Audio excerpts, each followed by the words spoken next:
여러분 안녕하세요. 파인만의 Lectures on Physics 시간입니다.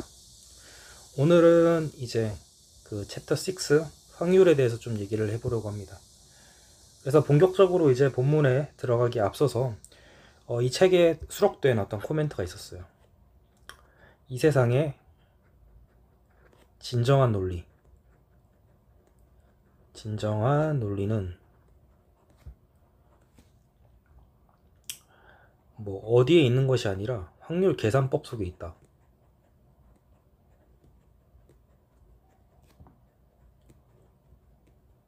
이거는 누가 한 말이냐면은 제임스 클러크 막스웰이라는 사람이 한 얘기예요. 이 사람 아주 대단한 물리학자죠. 그 전까지 있었던 어떤 전자기학 이론들을 집대성해서 전자기학을 완성했다고 일컬어지는 사람입니다. 이렇게 대단한 사람이 이렇게 얘기를 해요. 우리 세상의 진정한 논리는 뭐 잘 고찰을 하는 것도 아니고 뭐 물리 수식을 잘 푸는 것도 아니고 그리고 뭐 실험을 잘 수행하는 것도 아니고 이 확률을 잘 계산하는 것으로 있다. 그만큼 이 확률이 중요하다는 것입니다. 우리 세상은 기본적으로 결정론에 의해서 지배되고 있는 세상인 것처럼 보여요. 우리가 관찰을 했을 때 마치 이런 결정론적인 물리 체계의 지배를 받고 있는 세상인 것처럼 보입니다. 이 말은 뭐냐면은 이제 우리가 쇠구슬이 이제 대굴대굴 이제 굴러가고 있는 것을 보고 있다고 생각을 해봅시다. 그러면은 1초 뒤에는 여기 있을 거라고 생각을 하고 2초 뒤에는 여기 있을 거라고 생각하고 3초 뒤에는 여기 있을 거라고 우리가 예상을 해요. 우리 지금 현재의 쇠구슬의 위치와 속도를 잘 안다고 하면은 1초 뒤에 2초 뒤에 3초 뒤에 여기 있을 것이라는 것을 계산할 수 있을 것처럼 보여요. 하지만 그것은 우리의 허상입니다. 우리 세상은 기본적으로 확률론적인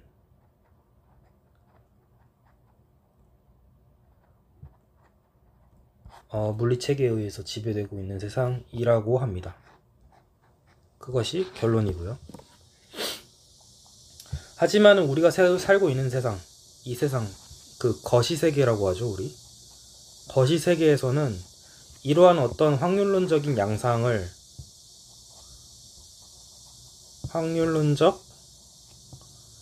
양상을 보기가 좀 어려워요. 왜냐면은 확률이 너무 낮기 때문에.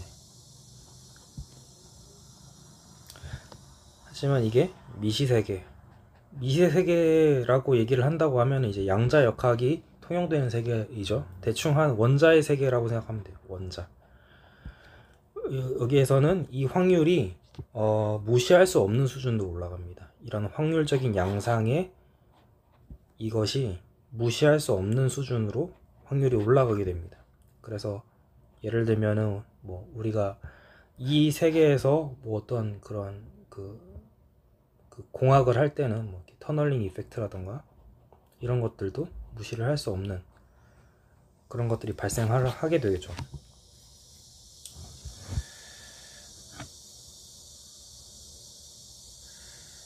그래서 양자역학에 의하면은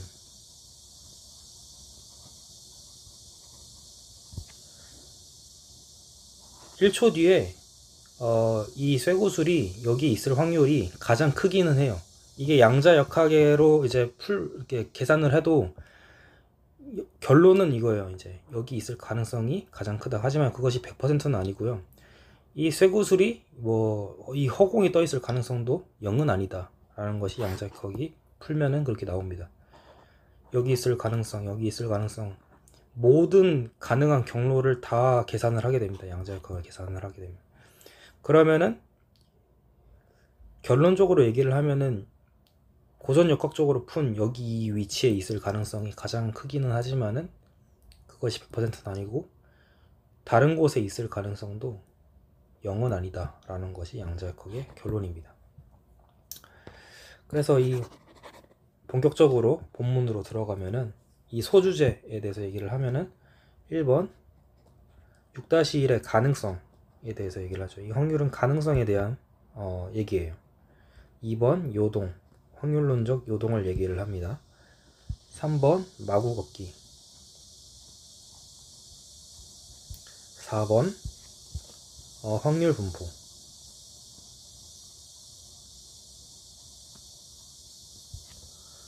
5번 그리고 불확정성의 원리. 지금 제가 봤을 때는 이제 양자역학으로 들어가려고 이제 슬슬 시동을 거는 것 같아요. 이 파인만이. 왜냐면 이 불확정성의 원리라는 것은 양자역학의 근간입니다.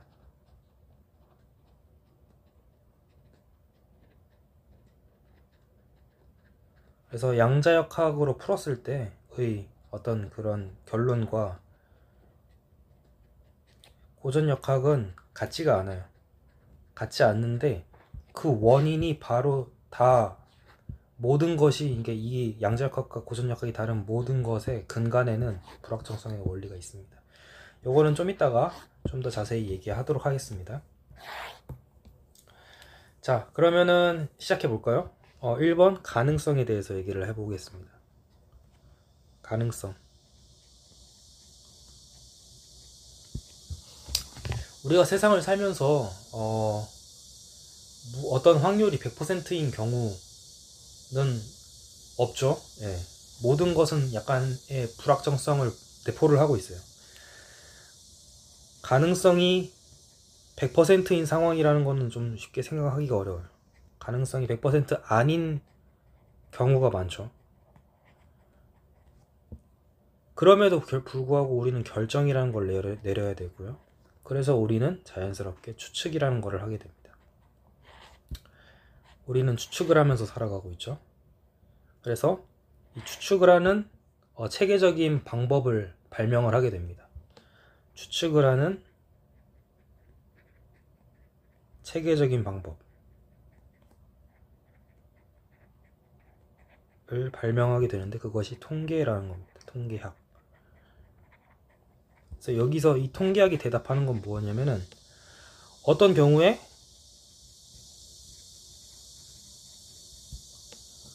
어떻게 판단하는 것이 합리적인가?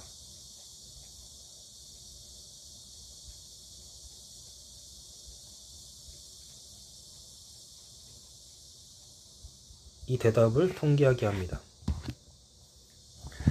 그래서 이 통계학이라는 것은 항상 이것이 과학자의 언어와 관련이 되어 있어요.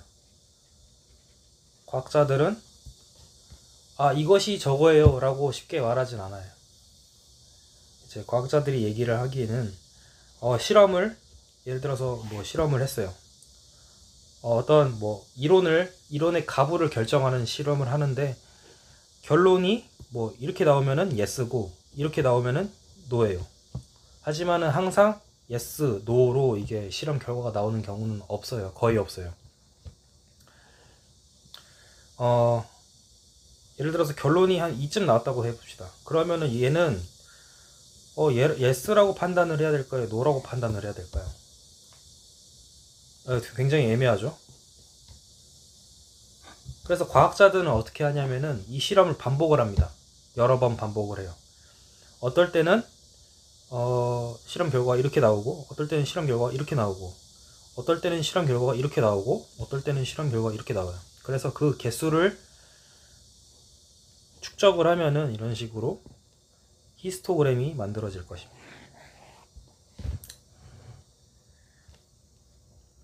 그러면은 자연스럽게 이쪽 결론이 나왔을 때 이 결론에서 yes라고 말할 수 있는 그 신뢰 수준은 약 한 95%의 신뢰 수준에서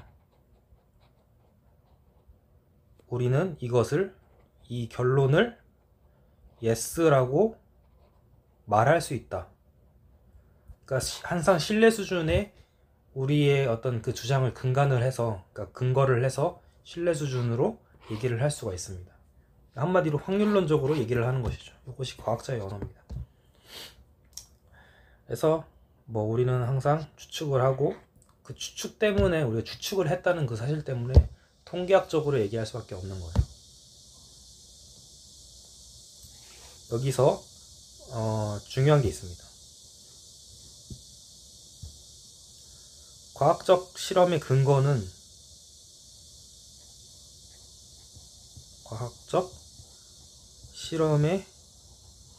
근거는 두 가지가 있습니다. 한 가지는 반복되는 실험 때는 관측은 그 관측의 어떤 목적에 비추어서 동일한 결론을 가르쳐야 된다는 거예요.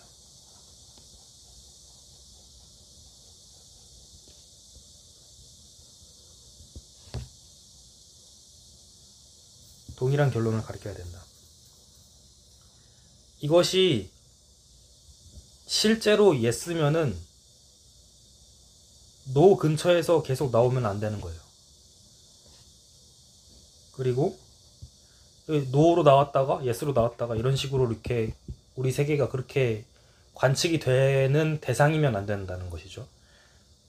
두 번째, 관측자가 무지한 정도는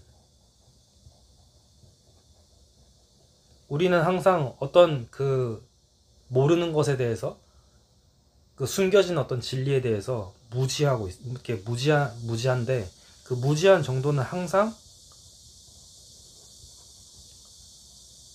매 시행마다 동일하다는 가정하에 있습니다. 예를 들어서 우리가 실험 한 번 했어요. 근데 예스 근처에서 나왔어. 그러면은 우리 마음속에서 어떤 편향이 생길 수 있어요. 이 실험 결과는 예스일 거야 라고 하면서 알게 모르게 우리가 예스에 유리하도록 실험을 수행을 하거나, 아니면 이제 실험 데이터를 분석을 할 때 예스에 유리하도록 우리가 판단을 하거나, 이렇게 하면 안 된다는 것이죠. 그 근거 하에서 이 과학의 어떤 객관성이 보장이 된다는 것입니다. 자, 그 다음입니다. 요동에 대해서 한번 얘기를 해볼게요. 요거는 이제 제가 책에 어떤 내용을 조금 찍은 겁니다. 요동. 어떤 실험을 수행한다고 가정을 해봅시다. 실험을 수행을 하는데 동전을 30번 던져요.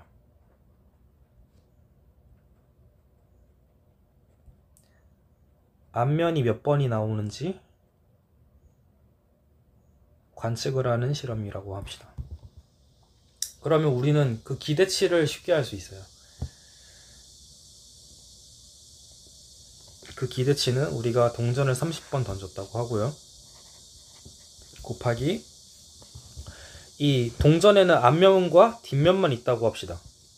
이렇게 세워지는 경우는 없다고 가정을 합시다. 근데 이 동전의 앞면과 뒷면이 나올 가능성은 다를 이유가 없어요. 2분의 1, 2분의 1이라고 가정을 하면은 앞면이 나올 확률은 2분의 1이에요. 그러면은 우리가 동전 30번 던져서 몇 번이 나올 것인지 기대할 수 있는 수치, 그거는 우리가 쉽게 계산할 수 있어요. 15번이 그 기대치가 될 것입니다. 근데 15번이 기대치라고 해가지고 항상 모든 경우에 대해서 15번이 나와야 되는 건 아니에요. 예를 들어서 우리가 동전을 30번 던졌는데 앞면이 11번만 나왔다고 생각해 봅시다. 또는 16번이 나왔어요. 그러면 이거는 사기일까요? 그렇지 않다는 거예요. 이런 경우도 있을 수 있다라는 것이 바로 요동입니다. 확률론적 통계학적 요동이라고 하는 거예요.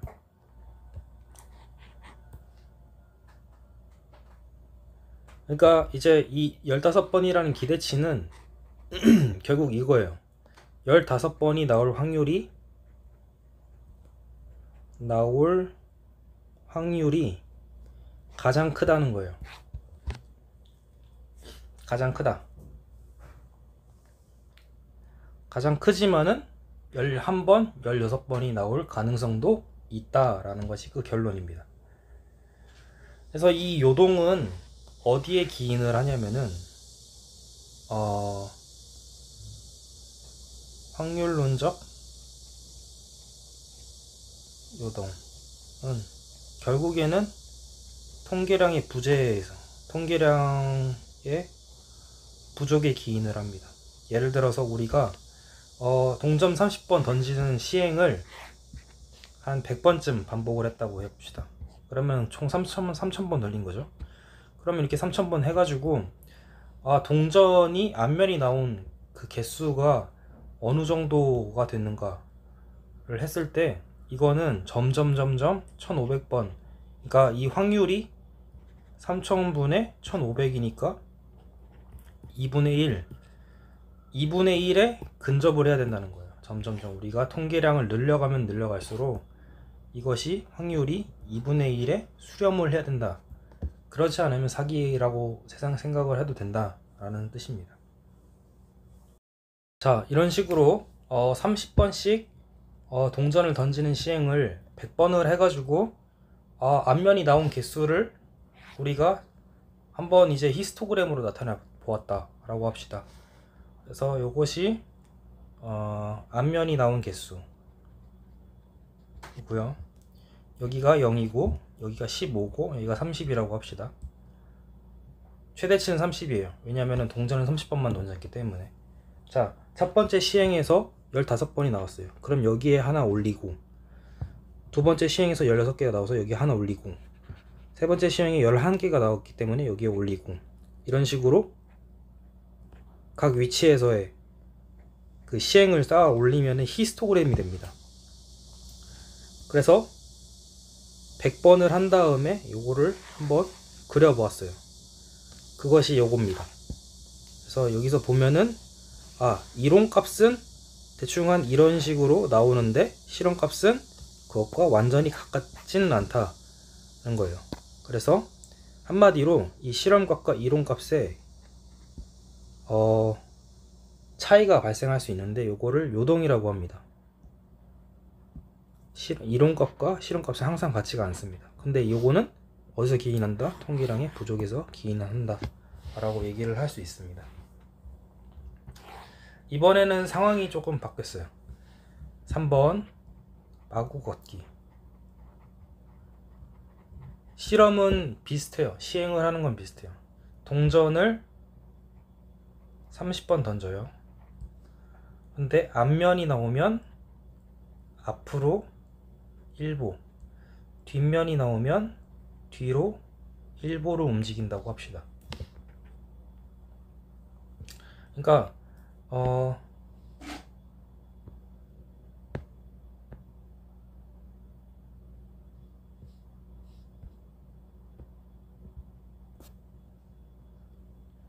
한마디로 사람이 여기에 제자리에 서 있어요. 사람이 제자리에 서 있는데 누군가가 동전을 던져가지고 앞면이 나오면 이 사람 앞으로 한 칸 가는 겁니다. 그리고 뒷면이 나오면 이 사람 뒤로 한 칸 가는 거예요. 그랬을 때 동전 30번 던졌을 때 이 사람이, 이거는 시행의 개수입니다. 어디에 있을 가능성이 가장 클까? 동전 앞면이 나올 가능성과 뒷면이 나올 가능성 같기 때문에 30번 던졌을 때 가장 가능성이 큰 거는 이 사람 제자리에 있는 것이겠죠. 이런 식으로 하다가 제자리에 있는 가능성이 가장 클 겁니다. 그 경우의 수가 가장 많다는 뜻이죠. 하지만은 이 사람이 그렇다고 해서 확실하게 이 제자리에 있을 거야 30번의 시행 이후에 라고 얘기를 할 수 있는 사람은 아무도 없어요. 이 사람이 어디 있을지는 모르겠지만은 확률론적으로 여기에 있을 가능성이 가장 크다라고 밖에 얘기를 할 수 없는 거예요. 이 사람이 앞 한 4보 앞에 있을 수도 있고 뒤에 한 2보 뒤에 있을 수도 있습니다.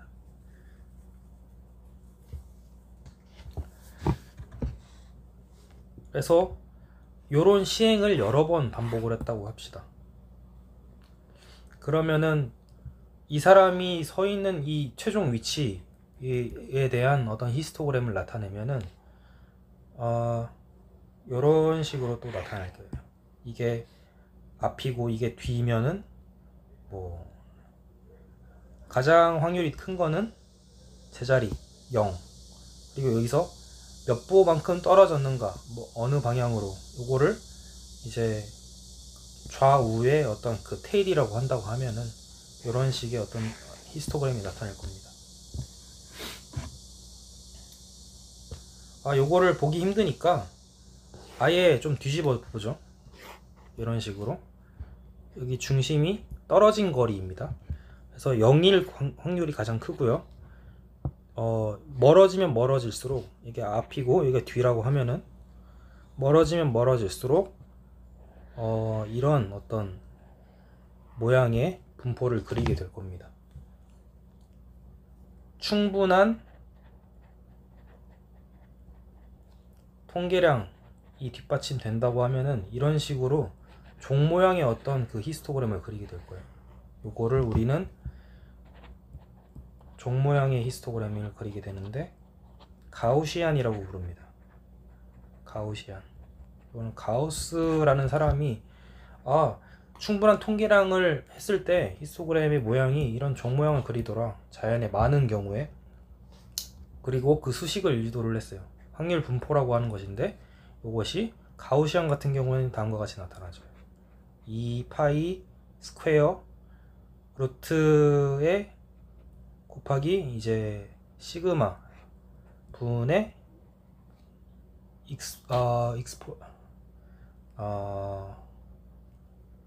이거 자연 대수 곱하기 마이너스 x 제곱, 요거를 2 시그마 제곱으로 나눈 그 승으로 이제 확률 분포가 나타나게 됩니다. 가우시안 분포라고 하고요. 우리가 이런 식으로 나타나게 됩니다. 그래서 우리가 이러한 시행을 동전 30번 던지는 이 시행을 예를 들어서 100번을 반복을 했다. 그러면은 이 밑에 넓이는 100이 될 거죠. 넓이는 100이 돼요. 근데 재밌는 거는 얘의 기대치는 우리가 알고 있죠. 확률에서, 그러니까 그 통계에서 중요한 두 가지 통계량이 있어요. 첫 번째는 평균이고요. 두 번째는 편차입니다. 그래서 이거는 우리가 기대치라고 우리가 아까 계산을 했죠. 제자리에 있을 가능성이 가장 크다고 했으니까 기대치는 0이 될 거예요. 편차는 재밌는 게 이런 식으로 이제 동전을 던져가지고 1보씩 움직일 때, 앞뒤 1보씩 움직일 때 편차는 이 시행의 개수의 스퀘어 루트, 제곱근의 비례를, 그러니까 제곱근의 근사를 하게 됩니다. 그래서 한 10 정도 됩니다. 그러니까 그 말은 이 피크에서의 높이가 h라고 했을 때 h를 자연대수로 나눈 그 값에서, 그 위치에서, 그 높이에서 이 분포의 폭이 대충 한 시행의 개수의 제곱근의 근사를 한다는 뜻이에요. 자, 여기 볼까요? 여기서도 실험을 해가지고 이제 앞면이 나온 개수가 15번이 가장 많죠, 지금. 그래서 요거를 30번 던진 거를 100번 시행한 결과를 나타낸 것이에요. 대충 이렇게 나왔을 때 요 피크에 요거를 피크의 높이를 한 h라고 하면은 자연대수 한 이 정도, 여기에서의 너비는 대충 한 10에서 20이죠. 지금 보여드릴게요. 10에서 20 정도, 지금 한 이 정도의 근사를 한다는 거예요. 이 너비는, 요거를 이제 편차라고 하는데 요것이 지금 100번 시행했을 때 한 편차가 한 10 정도 된다는 뜻입니다.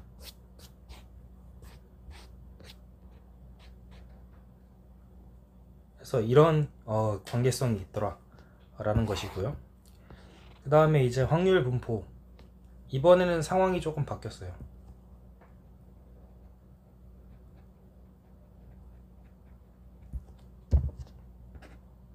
이번에는 아까 마구 걷기 실험이 있었죠. 마구 걷기 실험 플러스 실험이 조금 복잡해졌어요. 이번에는 동전을 던져가지고 앞뒤로 움직이는 거 1보씩 움직이는 것 뿐만 아니라 주사위를 같이 던져요. 그래서 주사위 눈의 개수만큼 보폭도 변화를 하게 됩니다. 그것도 랜덤하게. 그러니까 동전과 주사위를 던져가지고 어느 방향으로 얼만큼 움직일지를 결정하게 되는 거예요. 이 사람 제자리에 있다가 시행을 하면은 막 이렇게 막 아까보다 더 복잡하게 움직일 거예요. 근데 결론적으로 이 사람 30번 반복을 했어요. 아까처럼 30번 시행을 하게 되면은 어디에 있을까요? 이 사람이 가장 있을 만한 위치는, 그러니까 확률이 가장 큰 위치는 제자리일 겁니다. 왜냐? 동전이 앞 뒤가 나올 가능성도 2분의 1, 2분의 1로 동일하고요. 주사위가 얼만큼 나올 것인가, 그것도 기대치를 우리가 계산할 수 있어요. 주사위 눈이 1, 2, 3, 4, 5, 6인데 기대치는 여기 딱 중간이겠죠. 3.5. 기대치가 매 시행마다 동일하다고 가정을 한다고 하면은 이 사람이 가장 있을 법한 위치는 이 제자리일 겁니다. 하지만은 여기에 전제가 있어요. 통계량이 충분히 쌓였을 때, 충분하다는 가정하에 제자리에 있을 확률이 가장 큽니다. 하지만 이 사람이 아까의 경우보다 보폭이 1보씩만 움직이는 경우보다 훨씬 더 많은 거리를 이동을 할 거라는 것은 알 수가 있어요, 우리가. 그래서 이 경우에는 편차가 조금 바뀌는데요. 편차가 아까는 시행 횟수의 제곱근에 이제 근사를 한다고 했는데, 이번에는 거기 곱하기 보폭이라는 개념이 들어갑니다. 보폭만큼, 평균적인 보폭만큼 이 사람의 편차가 바뀌게 됩니다. 그래서 이제 평균 보폭은 이렇게 계산합니다. RMS라고 하는데요. 제곱 평균 제곱근이라고 합니다. 이거 어떻게 계산을 하느냐? RMS는 첫 번째 보폭 제곱 플러스 두 번째 보폭 제곱 플러스 이렇게 해가지고 n번 시행을 했죠. 제곱에 평균을 한 다음에 제곱근을 하면은 이게 나옵니다. 요거를 여기에다 곱한 만큼 편차가 늘어나게 됩니다. 자, 이러한 그 실험이 왜 중요하냐면은, 요것은 자연에서 입자가 있죠. 입자, 뭐 예를 들어서 꽃가루라던가 아니면은 뭐 빗방울이라던가, 얘네들이 결과적으로 이제 그 자유 충돌을 하게 되죠. 자유 충돌을 하게 되는 상황에서 입자의 움직임을 기술하는데, 이러한 실험이랑 매우 유사한 환경이라는 것이에요. 입자의 움직임, 자유 충돌하는 상황에서 입자의 움직임을 기술하는데, 이런 실험의 모델이 굉장히 잘 기술을 하더라 라는 것입니다. 그래서 이거를 브라운 운동이라고 하고요. 아인슈타인이 이걸로 노벨상을 받았죠.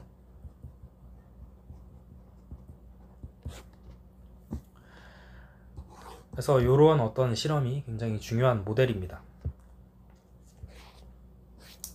자, 6-4까지 커버를 했고요. 그 다음에 이제 6-5 불확정성 원리, 아까 굉장히 중요하다고 말씀드렸던 양자역학의 근간인 불확정성의 원리입니다. 요거는 영어로 uncertainty principle이라고 하고요. 중요하기 때문에 영어까지 한번 얘기를 해봤습니다. 그래서 결론은 이겁니다. 입자의 위치와 운동량, 이 운동량이라는 것은 P라고 나타내는데 질량 곱하기 속도입니다. 한마디로 위치와 속도라고 생각을 하셔도 될 것 같아요. 운동량을 결정할 때 항상 본질적인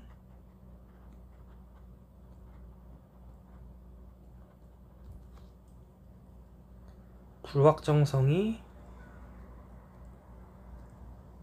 수반된다 라는 것입니다. 그러니까 이거는 인류가 기술이랑 상관이 있어요. 인류가 기술이 얼마나 발전하고 실험을 얼마나 잘하고 이런 거랑 상관없이 항상 본질적인, 우리의 측정에는 항상 본질적인 불확정성이 존재를 한다는 것이에요. 그래서 이 위치와 운동량 같은 경우에는 동시에 측정할 수가 없습니다. 동시 측정 불가능하고요. 요거는 인간이 얼마나 잘 실험을 수행하고 인간이 기술이 얼마나 잘 발전하고 그런 거랑 상관없이 자연이 근본적으로 품고 있는 어떤 법칙 같은 것이고요. 신의 제약 같은 것입니다. 그래서 인간이 극복할 수 없는 어떤 불확정성이 존재를 한다는 것이고요. 요거는 이렇게 표현을 합니다. 수식적으로는 위치의 불확정성 곱하기 운동량의 불확정성은 항상 어느 값보다 크다. 그리고 이제 이 위치와 운동량과 같이 동시 측정 불가능한 어떤 그 물리 세트가 존재를 하는데 에너지와 시간에도 동일한 관계성이 적용이 됩니다. 이거를 이제 우리가 불확정성의 원리라고 하고요. 요 말은 뜻은 이겁니다. 항상 인간은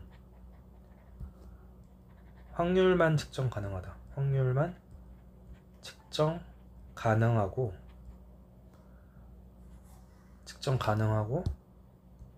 그 본질에 대해서 본질에 정확히 다가가는 것에 제약이 있다는 것입니다. 항상 어느 수준의 제약이 있다는 것이에요. 그래서 이런 확률론적인 어떤 그 물리 어떤 그 프레임을 아인슈타인은 굉장히 싫어했어요. 아인슈타인 같은 경우에 이렇게 얘기를 했죠. 신은 주사위 노름을 하지 않는다. 그러니까 확률론적으로 이 물리를 짓지 않았다라고 생각을 하는 거예요. 하지 않았다. 하지만은 보어는 반박을 합니다. 어떻게? 신이 주사위 노름을 하는지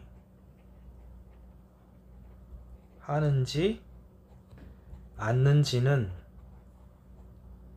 네가 결정할 문제가 아니다. 문제가 아니다 라고 얘기를 합니다. 그래서 이 불확정성의 원리에 의해서 요거를 비롯한 이제 현대 물리학은 우리에게 어떤 교훈을 남겼는데요. 현대 물리학은 인간에게 정확히 측정할 수 알 수 없는 것, 정확히 알 수 없는 것도 존재한다 라는 교훈을 남깁니다.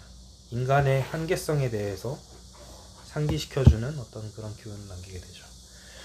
이상으로 챕터 6 확률에 대해서 좀 얘기를 해봤습니다. 들어주셔서 감사합니다.